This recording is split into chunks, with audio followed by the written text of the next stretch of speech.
Hello everyone, welcome back to the official channel of IMU International. The IELTS listening test, you'll hear 4 recordings, and you have to answer 40 questions. Remember, you only hear the audio once. Let's get started. Now turn to Section 1.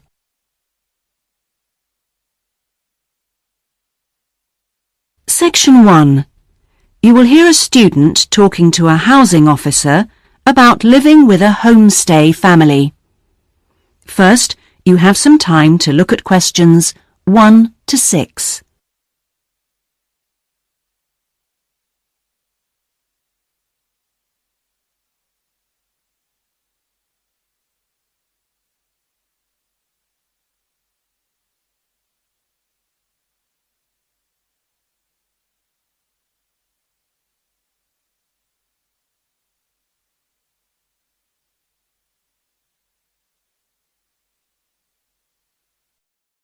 Now we shall begin. You should answer the questions as you listen, because you will not hear the recording a second time. Listen carefully and answer questions 1 to 6. Yes, what can I do for you? My friend is in homestay, and she really enjoys it, so I'd like to join a family as well. Okay, so let me get some details. What's your name? My name is Keiko Yuchini. Could you spell your family name for me? It's Yuchini. That's Y-U-I-C-H-I-N-I.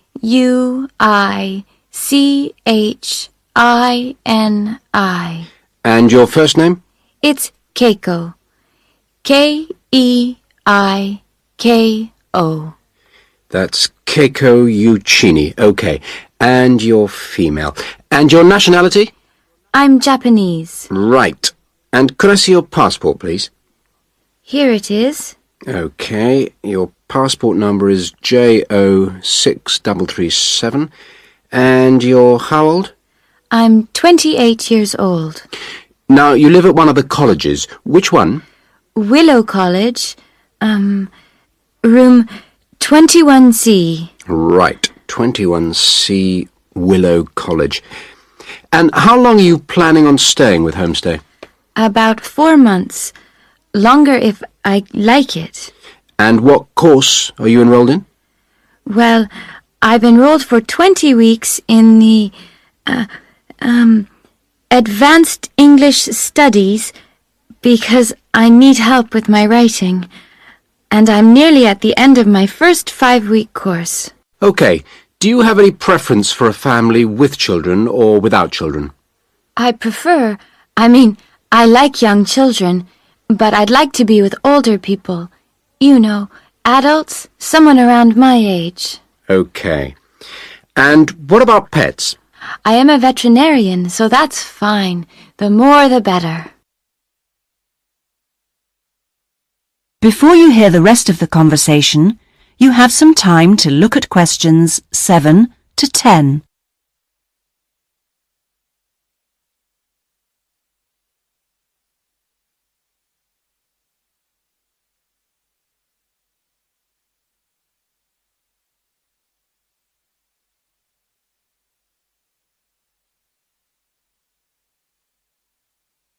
Now listen and answer questions 7 to 10.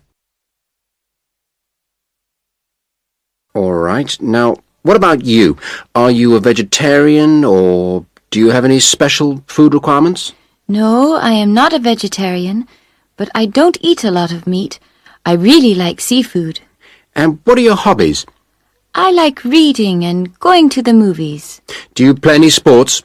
Yes, I joined the handball team, but I didn't like that, so I stopped playing. Now I play tennis on the weekend with my friends. All right. Let's see. Name, age, now the location. Are you familiar with the public transport system? No, I'm not really because I have been living on campus. I've been to the city a few times on the bus, but they are always late. What about the trains? I like catching the train. They are much faster. Now, let me go check on the computer and see who I've got. Listen, leave it with me. I'll check my records and I'll give you details this afternoon. Thank you for helping me. It's a pleasure. Bye.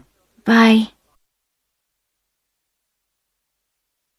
That is the end of section 1.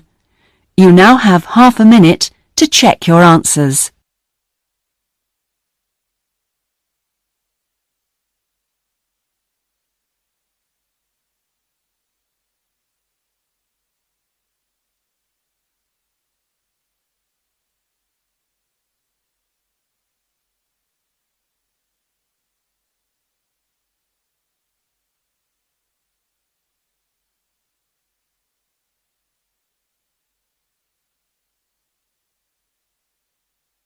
Now turn to section 2.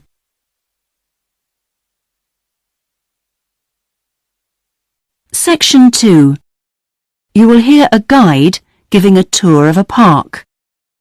First, you have some time to look at questions 11 to 14.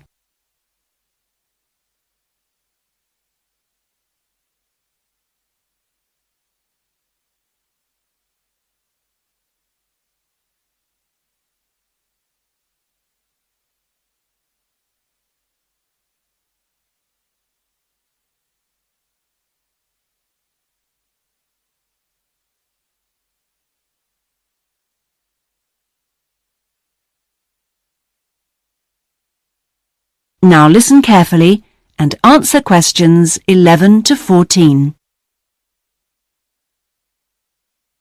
Welcome to all of you. Can everybody see and hear me? Good. I'm Sally, your guide for this tour of the Bicentennial Park. I hope that you're all wearing your most comfortable shoes and that you can keep up the pace. So, let's get underway on our tour around this wonderful park. I'll start today with some general background information.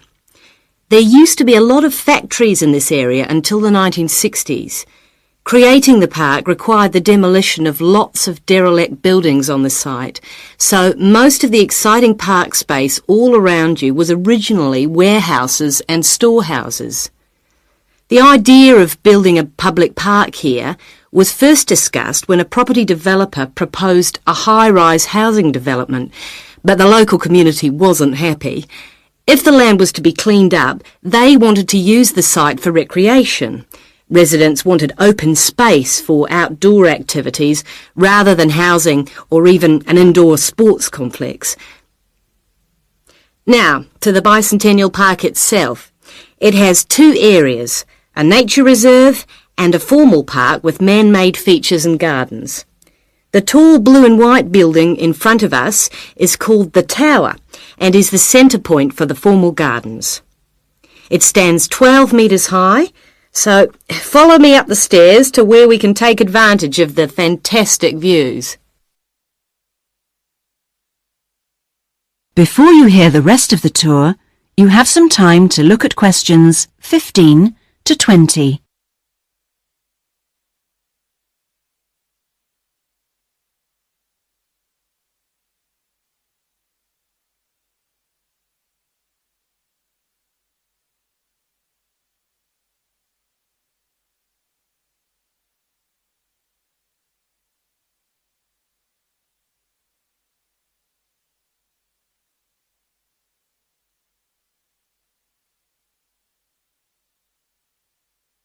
Now listen and answer questions 15 to 20.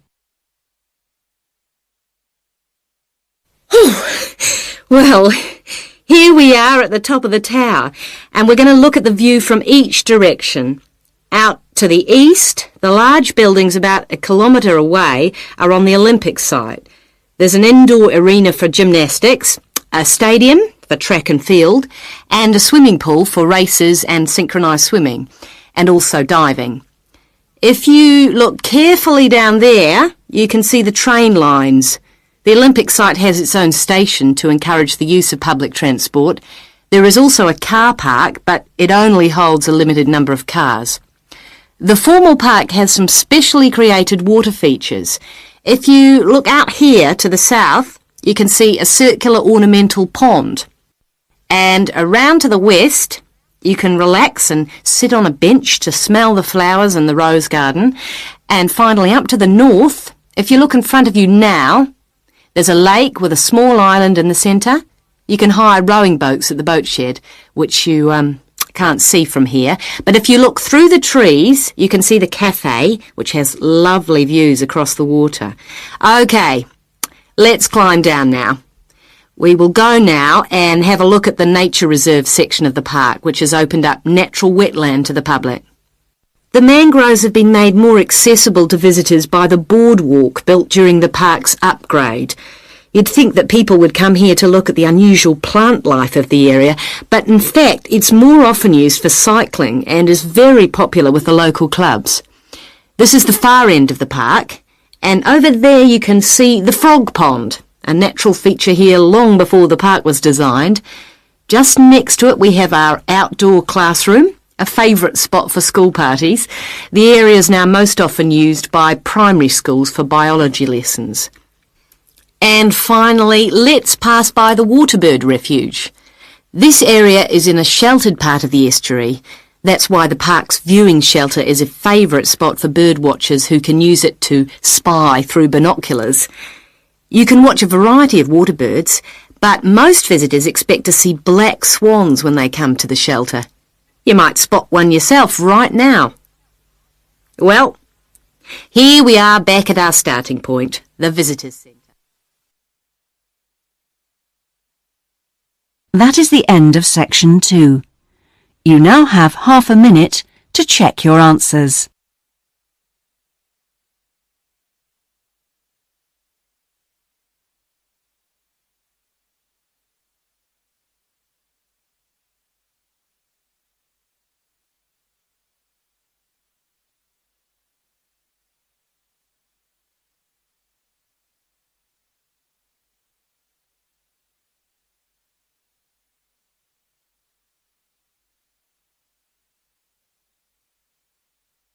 Now turn to section 3.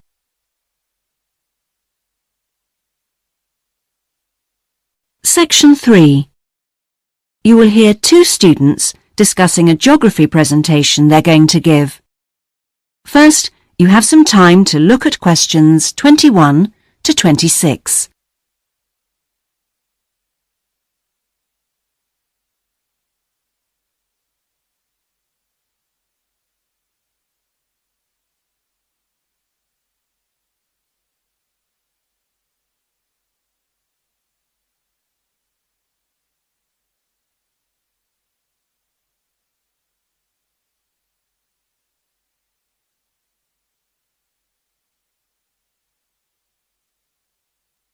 Now listen carefully and answer questions 21 to 26. Remind me, Trevor, how long is the presentation? Dr. White said 3 per hour. So about 20 minutes. Well, it'll be 15 minutes per presentation. And 5 minutes for questions? And is this one going to be assessed? No, not this time round, because it's the first one, you know. Oh, good news. Well, Trevor, what are we going to include? Well, do you think we ought to give some historical background? Oh, no, definitely not. We won't have time. OK, but I think we ought to say something about the geographical location, because not a lot of people know where the islands are. Yes, OK. I'll take notes, shall I? Yeah, that'd be a help. So, geographical location? Then we ought to give an overview of the whole education system. Shouldn't we say something about the economy? You know, agricultural produce, minerals and so forth? Well, Dr. White said we shouldn't go into that sort of detail. But it's pretty important when you think about it, you know, because it does influence the education system. Look, let's think about that one later, shall we? Let's see how we're doing for time. OK, so general overview of education. Of course. And then the role of English language. No, that goes in the language policy seminar, don't you remember? Are you sure? Positive. All right. So those are the topics we're going to be covering.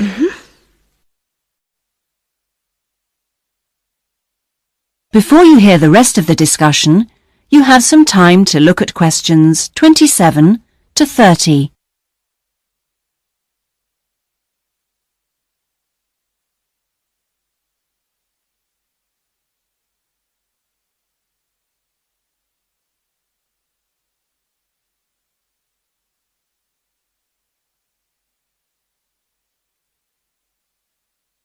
Now listen and answer questions 27 to 30. We need to think about what to prepare.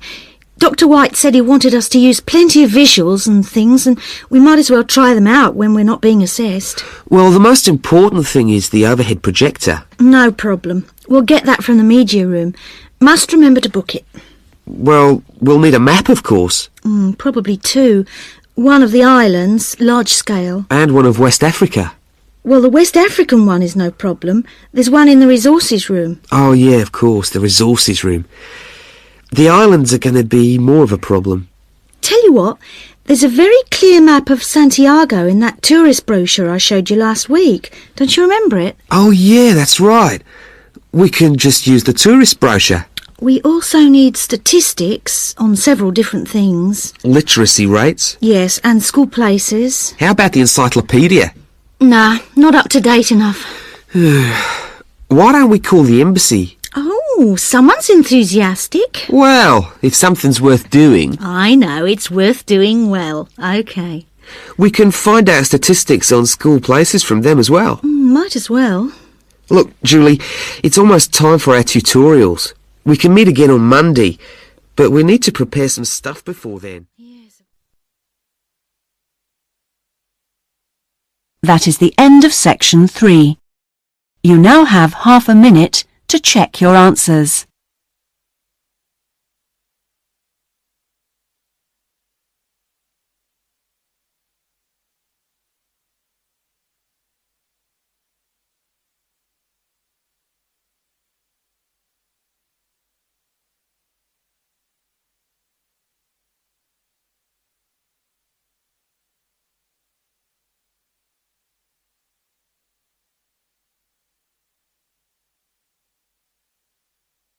Now turn to section 4.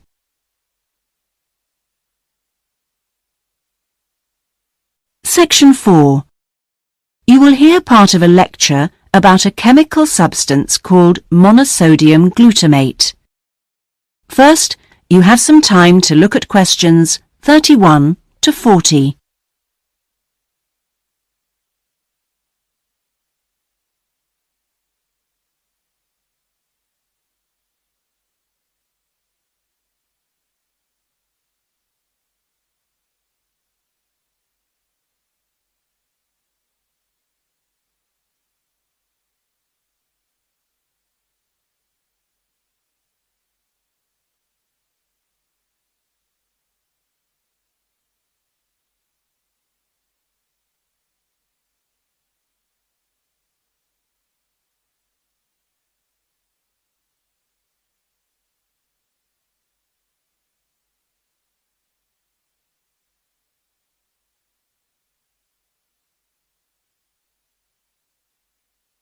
Now listen carefully and answer questions 31 to 40. In today's lecture, I'm going to talk about monosodium glutamate, or MSG as it's more commonly known. Now, MSG, as you probably know, is a flavor enhancer which is used particularly in Chinese and Japanese cooking. Today, I am going to explore why it is so popular in these cuisines, and more importantly, how does it enhance the flavor of food? The main reason why MSG is more commonly used in Japanese meals is tradition. For many thousands of years, the Japanese have incorporated a type of seaweed known as kombu in their cooking, as they discovered it had the ability to make food taste better. But it wasn't until 1908 that the ingredient in kombu, which was responsible for the improvement in flavor, was actually discovered to be glutamate by scientists working there. From 1908 until 1956, glutamate was produced commercially in Japan by a very slow and expensive means of extraction. It was in 1956 that the speed of the process was improved and industrial production increased dramatically and still continues to increase to this day. In fact, hundreds of thousands of tons of MSG are produced all over the world today.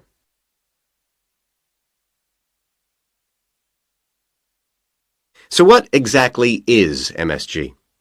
Well, monosodium glutamate contains 78.2% glutamate, 12.2% sodium, and 9.6% water. Glutamate is an amino acid that can be found naturally in all protein-containing foods. So this includes food such as meat and cheese. It is widely known that Chinese and Japanese food contains MSG, but many people don't seem to be aware that it is also used in foods in other parts of the world. For example, it is found in commercially made Italian pizzas, in American fast food, and in Britain, MSG is used in things like potato crisps. So, how exactly does MSG work? Well, in the Western world, we commonly talk of 4 tastes, and I'm sure you're all familiar with the concepts of sweet, sour, bitter, and salt. Well, in 1908, Keiko Ikeda identified a 5th taste, and it is thought that MSG intensifies this naturally occurring taste in some food. It does make perfect evolutionary sense that we should have the ability to detect or taste glutamate because it is the amino acid which is most common in natural foods.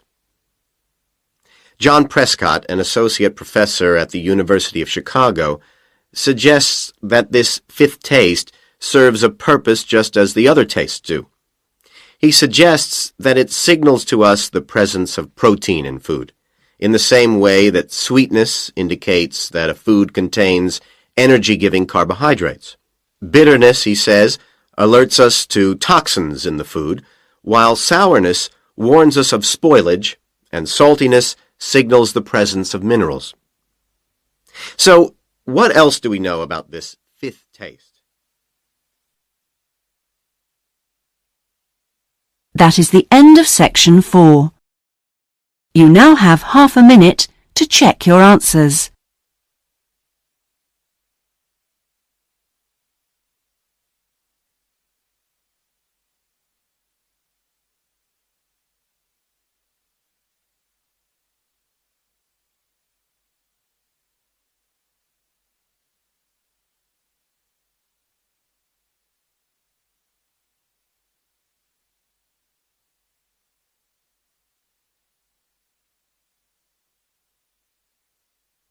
That is the end of the listening test.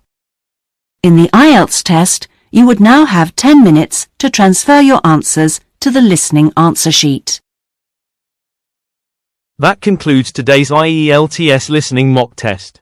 How did you perform? Compare your answers with the key provided to see your estimated band score. If you're ready to take your preparation to the next level, join us at IMU International. From intensive IELTS workshops to free student visa consultancy, we provide the expert guidance you need to succeed in 2026. Visit our centers in Navsari or Billamora to start your journey today. Don't forget to like this video and subscribe for more professional training from IMU International. Good luck with your studies, and we'll see you in the next session.